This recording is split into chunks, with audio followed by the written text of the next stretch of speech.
Есть одна очень больная тема, с которой программа «Жди меня», как мне рассказывали, соприкасается буквально с первых дней своего существования. Это тема сталинских депортаций. Для молодежи, которая, возможно, этого не знает, надо объяснить, что в сталинские времена целые народы выселялись с земли, на которой жили испокон веков, которая была их родина. Их вывозили в условия, которые вообще для жизни не годились.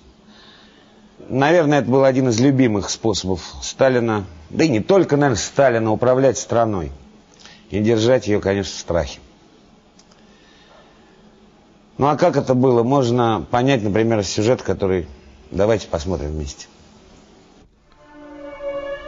23 февраля 1944 года началась самая известная и массовая этническая депортация, названная в документах НКВД «Операция Чечевица».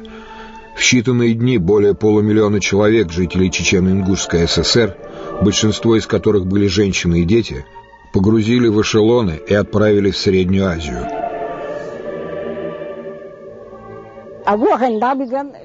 Помню, как всю ночь накануне 23 февраля солдаты по крышам бегали, стреляли. Салют такой был в честь Дня Красной Армии. Утром я гильзы в подол собирала, играла ими. А тут солдаты приходят и говорят: собирайтесь, вас выселяют. Учительница у нас русская в селе была. Так она, когда нас забирали, от горя прямо по земле каталась. А мы думали, что через пару дней нас отпустят. Поэтому много вещей с собой не брали. В наш аул дороги не было, только ишаки поднимались. До большого села пешком вели. Слабых сразу расстреляли. А в селе Хайбахи людей в сарай согнали и говорят: подождите здесь, пока за вами самолет прилетит. Люди в сарай собрались, а его подожгли. Я тогда машины в первый раз увидел. Людей туда закидали, как дрова. Зима, дорога скользкая. 2 машины в пропасть упали и разбились вместе со всеми людьми. А в Грозном в товарные вагоны посадили, в каких скот возят, и повезли. Поселили нас в бараках, где заключенные раньше жили. Люди, как цыплята, умирали. Прямо на улице лежали. Даже похоронить не могли. С ночи в очередь за хлебом встанут, камушки положат кто за кем, а утром трупы. Потом всех в канаву сгребали. У меня сестра, Сата, от голода умерла. Перед смертью хоть одну кукурузинку просила. Одна кукурузинка, говорила, меня спасет. А у соседей из 11 детей 1 девочка осталась. Ее даже родственники к себе не взяли. Кормить нечем было. А мои родители ее взяли. Нам сестрой стала. По официальным советским данным, в Казахстан было отправлено 180 эшелонов. По пути следования эшелонов родилось 56 и умерло 1272 человека. Сколько людей при этом потеряли друг друга, статистика не сообщает. Я Магомедов Асламбек Ахьядович, разыскиваю своего дядю Дакаева Ваху Ахмадовича, 1939 года рождения. В 1944 году, как и всех, его тоже со своей матерью вывезли в Казахстан, в Семипалатинскую область, Уржальский район. И там они жили, пока его мать там не умерла. Семья Ибрагимовых, их выселили, было 4 детей. У них отец скончался после выселения. Потом мать заболела, и их отправили в Джамбульский детский приемник. Асма, Малика, Султан, ныне покойный. И еще была у них самая младшая, Малкан ее звали. Она и у них пропала. Ее ищут свою сестру. Я Янарси Керимов. Ищу младшую сестру Мати Керимову, 1936 года рождения. Нас выслали из села Бавло и Тумкалинского района Чечено-Ингушской ССР. Нас было 3 брата и 1 сестра. Родители умерли еще до выселения. Мы ехали с братьями отца. А в Казахстане, чтобы получить корову, которая полагалась семьям переселенцев, мы взяли фамилию по имени отца, Керимова. Но двое братьев все равно умерли от голода. Остался старший Увайс, я и сестра Мати. Осенью 44-го мы все вместе заболели тифом. Нас отвезли в Джамбул. Нас с братом положили в одну больницу, а сестру в другую. Брат Увайс умер в больнице, а сестра пропала. Ей не было и 8 лет. Наверное, она многое забыла. Но, может быть, помнит, что старшего брата Увайса в детстве звали Таки, а меня Яни.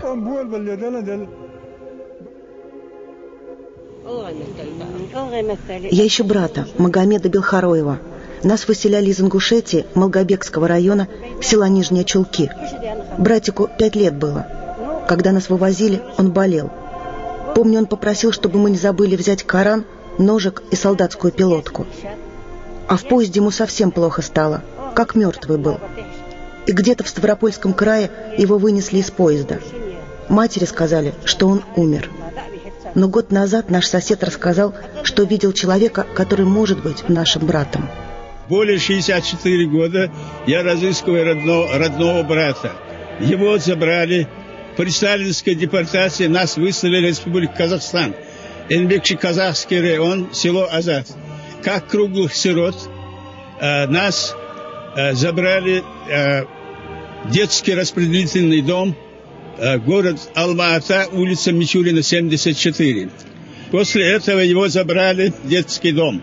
Фамилия Абдурашидов, имя Амурдин, отчество Абдурашитович. Амурдин, мы просим тебя откликнуться.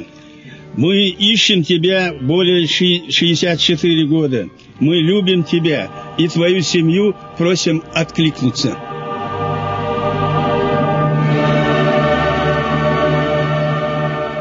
Вы только представьте, сколько эти люди уже ищут друг друга.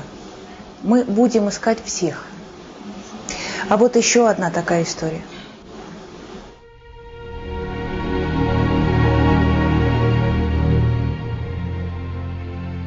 Наверное, отец знал, что будет высылка. Слух, наверное, пошел. Он сказал матери, скоро на днях должна быть, говорят, высылка. Я пойду, наверное, на базар, куплю детям одеть, обуть. Он не успел, только вышел из дома, окружили, пошла высылка. Он не успел, больше мы его не видали.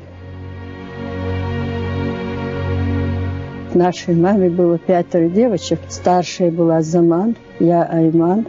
Мы вперед. А вот этих мама двойняшки за руки взяла, а Маржану на спину взяла. Нельзя было даже оглянуться, нельзя было даже слова сказать.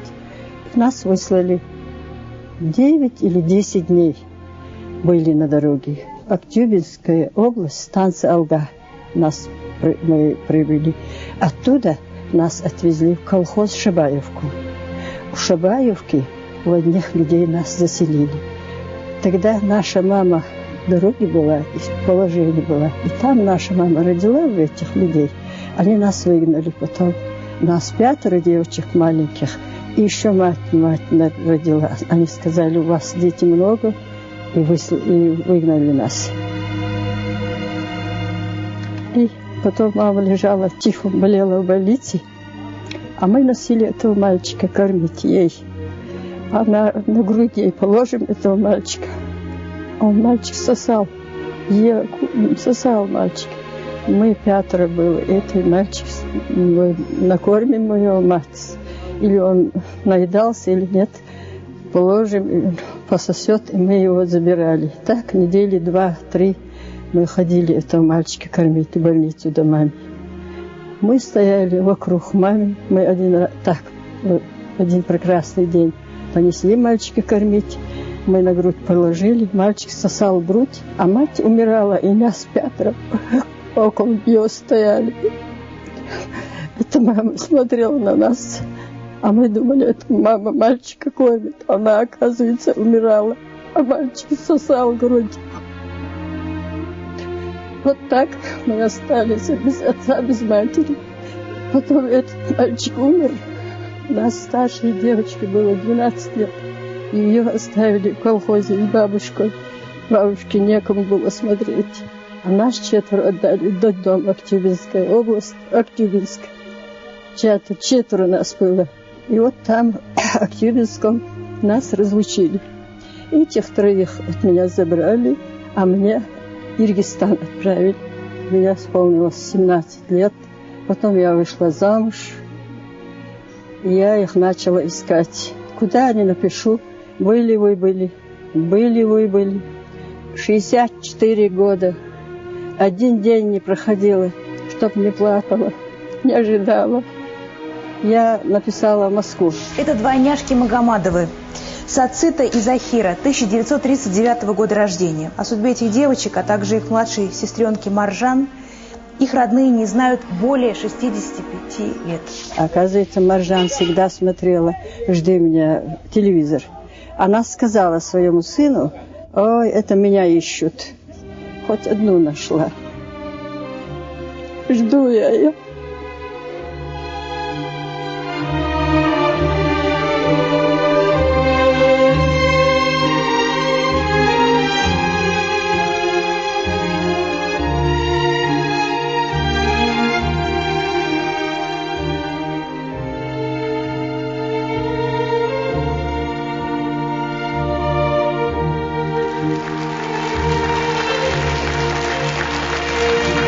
Слава Богу, что они все-таки встретились. Ну а по остальным историям, о которых мы рассказали сегодня, мы будем ждать откликов. Сколько бы лет ни прошло, все равно нужно ждать. Ищите друг друга, что бы ни было, и ждите, несмотря ни на что.